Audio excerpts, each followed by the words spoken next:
संग्रामपूर तहसील कार्यालयात शेतकऱ्यांचे ठिय्या आंदोलन, प्रशासनाविरोधात तीव्र संताप.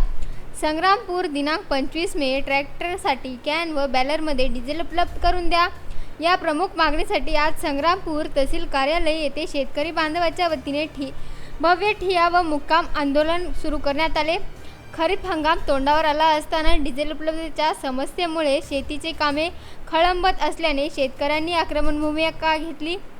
आंदोलन सुरू होऊन 2 तासांपेक्षा अधिक कालावधी उलटून गेला असतानाही प्रशासनाकडून कोणतीही ठोस कारवाई करण्यात आली नसल्याने आंदोलनकर्त्यांमध्ये तीव्र संताप व्यक्त करण्यात येत आहे.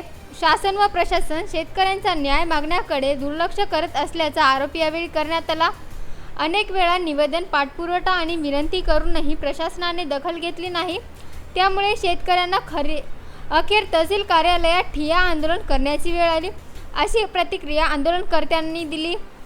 यावेळी शेतकरी आंदोलक प्रकाश भिसे, विजय ठाकरे, विजय मरोडे, धनंजय पाटील, अक्षय शिरसोले, प्रमोद सोळे, ज्ञानेश्वर कुटे, अनुप शेंडे, अतुल बांगर, अनिल गायकवाड, ओम मोटांगे, किशोर रौंदळे, सोहम पाटील, दशरथ वानखेडे, परमेश्वर खोडके आदीसह अनेक शेतकरी मोठ्या संख्येने उपस्थित होते. आंदोलनकर्त्यांनी जोपर्यंत मागण्या मान्य होत नाहीत तोपर्यंत आंदोलन सुरू राहील असा इशारा दिला आहे. तसेच प्रशासनाने तात्काळ निर्णय घेत असल्यास शांततेच्या मार्गाने सुरू असलेले हे सत्याग्रह आंदोलन उग्र स्वरूप धारण करू शकते, असा इशाराही देण्यात आला. परिस्थिती चिघळल्यास त्याची सर्वस्व जबाबदारी शासन व प्रशासनाची राहील, असं आंदोलनकर्त्यांनी स्पष्ट केले.